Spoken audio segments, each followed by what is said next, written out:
جی programme رابطہ آپ سن رہے ہیں ریڈیو پاکستان فیصل آباد FM 93 کے اسٹوڈیو سے، اور آج کے پروگرام رابطہ میں بھی ہم آپ کے ساتھ رہیں گے دن کے 11 بجے تک، اور ایک بار پھر ہم تمام سننے والوں کو اپنے پروگرام میں خوش آمدید کہتے ہیں۔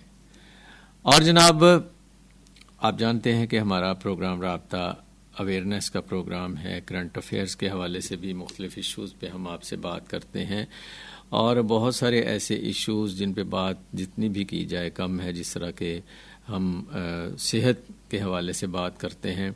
تو صحت کے بارے میں بات کرتے ہوئے ہماری خوراک ہے اور غذائیں جس طرح کی ہم استعمال کرتے ہیں، بہت سی ایسی باتیں جن کو ہم خود اڈاپٹ کر کے اپنے لیے نقصان کا باعث ان کو بناتے ہیں۔ ان سب باتوں کو ڈسکس کرنے کے لیے ہمارے ساتھ آج کے پروگرام رابطہ میں تشریف فرما ہے ایک ہماری مہمان، جن سے ہم بات کریں گے آج اسی حوالے سے، جس طرح سے صحت کے بارے میں نے آپ کو بتایا، کیونکہ کہتے ہیں کہ جان ہے تو جہان ہے، صحت ہے تو سب کچھ ہے۔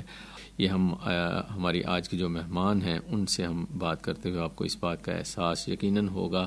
ہماری آج کی جو مہمان، ان کا تعارف آپ سے کروانا چاہوں گا۔ ہمارے ساتھ آج کے پروگرام رابطہ میں ایک بہت ہی خاص شخصیت ڈاکٹر صبا ریاض صاحبہ ہمارے ساتھ موجود ہیں، جن کا تعلق ایگریکلچر یونیورسٹی فیصل آباد کے ساتھ ہے، اور بایو کیمسٹری میں PhD آپ نے کی ہوئی ہے، اور اس وقت یونیورسٹی آف ایگریکلچر فیصل آباد میں خدمات سر انجام دے رہی ہیں، اور آپ کو تحقیقی خدمات پر بھی بین الاقوامی سطح پر IUBMB ایوارڈ سے نوازا گیا، اور حکومت پاکستان کی جانب سے ریسرچ پروڈکٹیوٹی ایوارڈ بھی حاصل ہوا۔ تو اس کے ساتھ ساتھ ان کا ایک بڑا تعارف جو آج کے ہمارے موضوع سے ریلیٹ کرتا ہے، 6 سال سے نیوٹریشنل بایو کیمسٹری بھی ایگریکلچر یونیورسٹی میں چونکہ پڑھا رہی ہیں، تو ان کو بہت زیادہ دسترس ہے ہمارے آج کے ٹاپک پہ، جس پہ ہم بات کریں گے غذا، ہماری صحت، اور اسی سے متعلقہ جو بھی باتیں ہیں، جو بھی ایشوز ہیں۔ ڈاکٹر صاحبہ، بہت بہت شکریہ آپ کا، ریڈیو پاکستان فیصل آباد FM 93 کے پروگرام رابطہ میں اپنے وقت نکالا، تو ہم آپ کو ویلکم کہتے ہیں۔ بسم اللہ الرحمن الرحیم۔ السلام علیکم۔ میں FM 93 اور اسلم صاحب کی ٹیم کا شکریہ ادا کرتی ہوں، جنہوں نے مجھے اتنے اہم موضوع پر بات کرنے کا موقع فراہم کیا۔ آپ کا بہت بہت شکریہ۔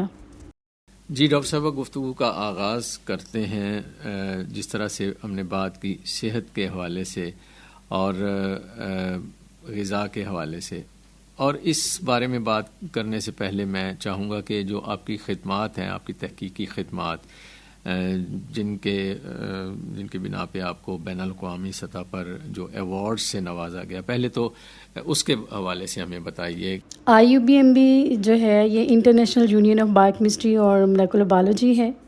یہ پوری دنیا میں بایو کیمسٹری اور مولیکولر بایولوجی میں ریسرچ اور ایجوکیشن کو پروموٹ کرتی ہے۔ 3 سال کے بعد دنیا کے کسی بھی ایک ملک میں انٹرنیشنل کانگریس کرواتی ہے۔ 2015 میں مجھے پاکستان سے سلیکٹ کیا گیا۔ پوری دنیا سے صرف 40 لوگ سلیکٹ ہوئے، جس میں بھی شامل تھی۔ مجھے برازیل میں ینگ سائنٹسٹ فیلو کے طور پر دعوت دی گئی، جہاں میں نے اپنا ریسرچ ورک پیش کیا۔ یہ میرے اور میرے ملک کے لیے اعزاز کی بات ہے۔ بالکل، اس میں کوئی شک نہیں۔ آپ کا ادب سے بھی تعلق ہے، آپ نے کتاب بھی آپ کی شائع ہوئی ہے، اردو ناول نگار بھی ہیں آپ، اس پہ بھی ہم آپ سے بات کریں گے، لیکن ہم جو امپورٹنٹ ہمارا آج کا جو اہم موضوع ہے اس کی طرف ہم آتے ہیں۔ تو اس بارے میں آپ سے پوچھنا چاہوں گا کہ کس طرح سے ہم اپنے آپ کو صحت مند رکھ سکتے ہیں، اور یہ آج کل کے دور میں اتنا مشکل کیوں ہو گیا ہے؟ آپ کے خیال کے مطابق کیا اس کی وجوہات؟ جی، آپ نے بالکل درست فرمایا کہ ہیلدی کھانے، سپلیمنٹس اور پریونٹیو میئرز کے باوجود بھی لوگوں کی صحت میں وہ بات نہیں رہی۔ ویسے تو یہ بہت وسیع ٹاپک ہے، لیکن اگر میں بات کو مختصر کروں تو دیکھیے، آج کل کی فوڈ زیادہ تر پروسیسڈ ہے، جی، روشنی مصنوعی ہے، اور رات بھر ہم جاگتے رہتے ہیں، سارا دن سکرینز کے سامنے گزر جاتا ہے۔ یہ سب باتیں ہماری صحت کو متاثر کر رہی ہیں۔ ٹھیک ہے۔ تو اس لیے چاہے ہم ہیلدی کھانا کھائیں، وائٹامنز لیں، جب تک اپنا لائف سٹائل، اپنی ڈیلی روٹینز کو درست نہیں کریں گے، صحت حاصل کرنا مشکل ہے۔ بالکل صحیح ہے. لیکن بہت زیادہ جاگنے کی وجہ سے کس طرح سے ہمیں نقصان سے دوچار ہونا پڑتا ہے؟ اس کی دیکھیں ہماری ساری باڈی کا میکانزم ہے جسے برین کنٹرول کرتا ہے. اس کے لیے کچھ کیمیکل ریلیز کرتا ہے جسے ہارمونز کہتے ہیں. جیسے نیند کو ایک ہارمون میلاٹونین کنٹرول کرتا ہے. جیسے ہی روشنی کم ہونے لگتی ہے یہ ہارمون ریلیز ہونے لگتا ہے اور ہمیں نیند آنے لگتی ہے. جی. کیونکہ ہم راتوں کو مصنوعی روشنی میں بیٹھے رہتے ہیں اس لیے اس ہارمون کی ریلیز متاثر ہوتی ہے. دیکھیں ایک ہوتا ہے ہماری باڈی کا سرکیڈین ردم یعنی سونے جاگنے کا سائیکل. مصنوعی روشنی ہمارے اس فطری نظام کو بگاڑ دیتی ہے جس سے نہ صرف نیند ہارمونز بلکہ انرجی لیول بھی متاثر ہوتا ہے. ٹھیک ہے. اب اس کو سیٹ کیسے کرنا ہے؟ اس کے بہت سے سمپل ویز آؤٹ ہیں.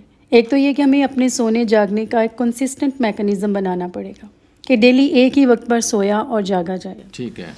دوسرا یہ کہ سونے سے کم از کم 1 گھنٹہ پہلے اسکرینز آف کر دیں. موبائل سائڈ پر رکھ دیں کیونکہ اس کی روشنی ہمارے برین کو جاگتے رہنے کا میسج دیتی ہے. پھر جس کمرے میں آپ سوتے ہیں اسے پرسکون بنائیں، لائٹ کم ہو، کول ہو. دیکھیں ہمارے نبی پاک صلی اللہ علیہ وآلہ وسلم کی روٹین فطرت کے بہت قریب تھی. وہ مغرب تک کھانا کھا لیتے تھے اور رات کو جلدی سو جایا کرتے تھے. ان کی عادت تھی اور آج سائنس بھی مانتی ہے کہ یہی بہتر طریقہ ہے. بالکل صحیح ہے. یہ بہت بڑا واقعی ہے ایشو اور آپ نے اس کو جس طرح سے ایکسپلین کیا واقعی یہ باتیں قابل غور ہیں. اچھا ڈاکٹر صاحب اکثر لوگ جن کے ذہن میں مطلب یوں بھی کہنا چاہیے کہ وہ اس غلط فہمی کا شکار ہوتے ہیں اور اس کی وجوہات بھی میں آپ سے پوچھنا چاہوں گا کہ ہم خوراک کا ہم غذا کا بڑے اچھے طریقے سے استعمال کر رہے ہیں اور ہماری غذا بڑی اچھی ہے لیکن پھر بھی وہ یہ گلہ کرتے ہیں کہ جی ہم صحت مند نہیں ہیں. تو اس کی کیا وجوہات آپ سمجھتی ہیں؟